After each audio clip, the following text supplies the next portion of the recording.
Hi, I'm Rebecca, and this is instructor Spencer, and we're heading out to complete a practice lesson, working towards my first solo flight as a private pilot. Six traffic, Cessna 62901 Golf, taking runway 14, departing to the east. Hicks traffic. So if you've been watching my videos, you may already know that I'm having a little trouble transitioning to the ground. So I'm having trouble landing. Pretty important when you're flying an airplane. Getting up, flying and landing, three pretty fundamental aspects. So we're going to head out of our small airport and we're going to go over to a towered airport and practice some more takeoff and landings and flying the traffic pattern.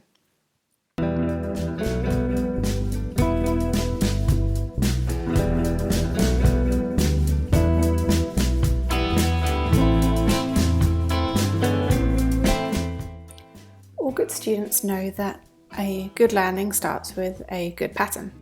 So I fly the downwind, I fly the base, and now I'm on final. I'm coming down into ground effect, and as you can see, I am drifting off centerline. If I had only just corrected a little bit sooner, obviously I'm in slow flight, so it takes a lot more effort to correct where I'm going down the runway. Having a view outside is really useful because this is what it looked like inside the cockpit. I didn't seem to notice my drifting. Like that's what we really use. Aim point's very important. And should be a ground effect, nose should be coming up, and too much. Bring it back down, and this is when you see this, there you go, power idle. You feel how I added that increase of back pressure? Yeah. So when we drop that thrust out of there, and we stop creating all that lift, let's just roll out where we're at for a minute and we'll talk. And you felt that drop, that sink, right? We have to compensate. Come on, birds, get out of there. Ooh. So close. Doves, okay. But we need to increase that back pressure to compensate for that loss of lift. And okay.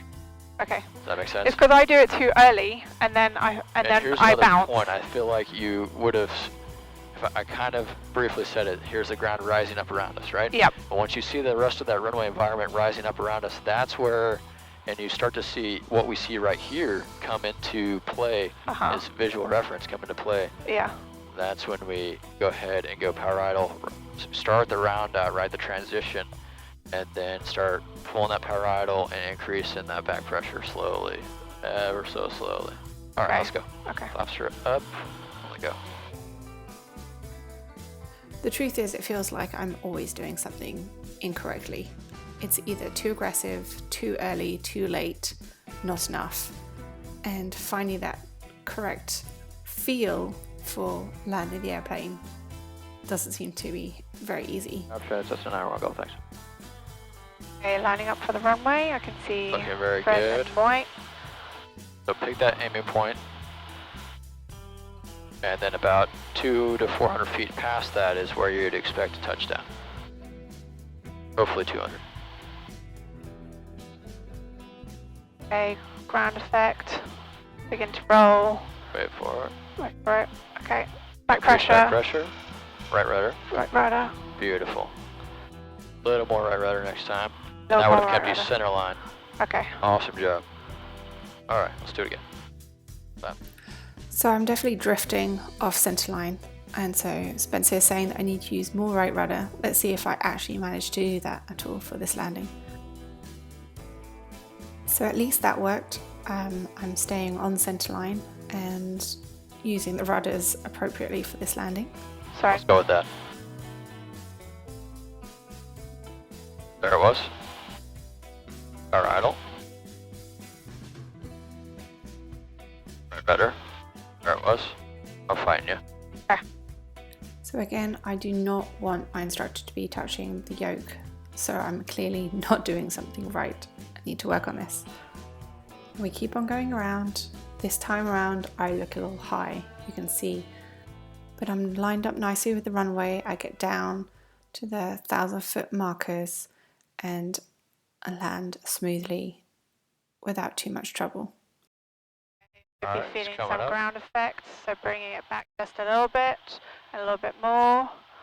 Trying not to balloon, and back pressure, right rudder. Too much right rudder. Beautiful, yeah. Gotta wait until that nose and tail are aligned. So you had that longitudinal axis between the nose and the tail. Okay. Aligned with the runway, that way we land nice and center. Yeah, evenly. Evenly, Not yeah. bounce. That was good. No, it was perfect. That was a good landing. Do it again. So as the traffic pattern is really important, here I am coming in on final, which is actually really good until I continue to drop.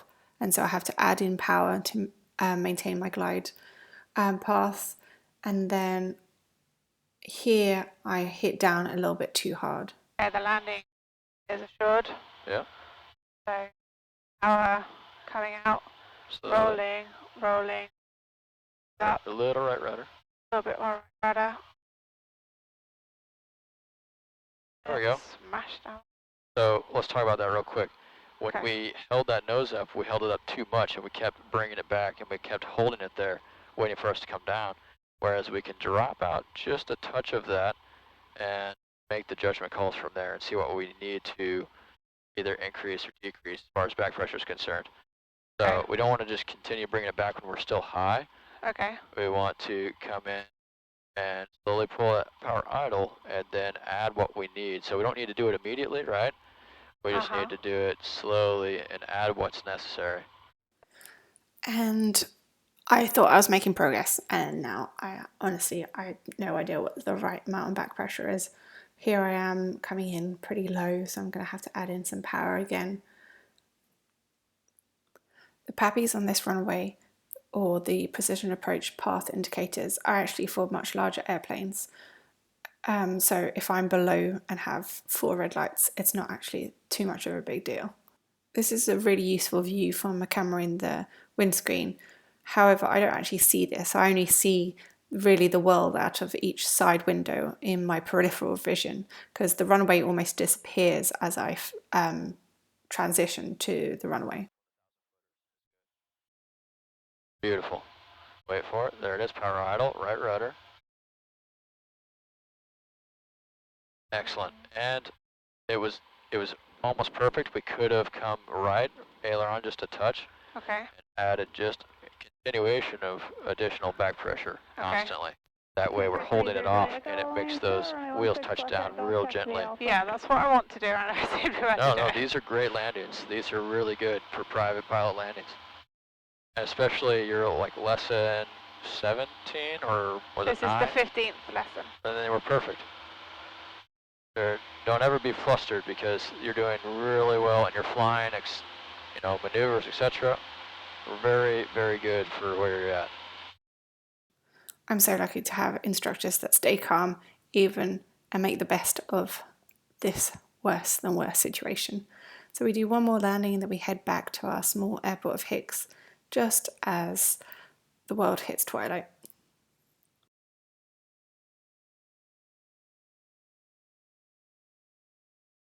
Hicks traffic, Cessna 901 Golf, short final runway 14, full stop, Hicks traffic.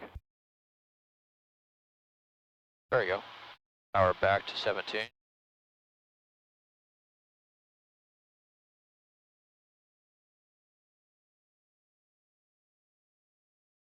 We didn't go flaps 30, but that's okay. Just note that's going to change, and it's going to want to float, okay? The less flaps.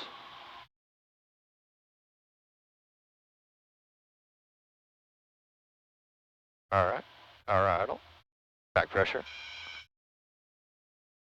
Let go some of it. There it is. Turn it. Awesome. So it looks like we're going faster, but we're not, right? Because we get this skinny little runway. Yep. So nothing changes. You just gotta relax and know that the airplane's still flying the exact same, and that's not any different. But that runway illusion will throw us off real quickly, real easily. Okay. But how we need that increase of back pressure, it's got to happen. Can't wait till the last second, but we also have to wait till the last second. Does that make sense? Yeah. Just about. It's really about judgment and timing. Oh, good. All about judgment and timing. Yes, that's what I'm struggling with. So I'm going to have to keep on practicing. This has been Rebecca with privatepilot.guide. Thanks for watching. Every single view, like and follow helps. Thank you.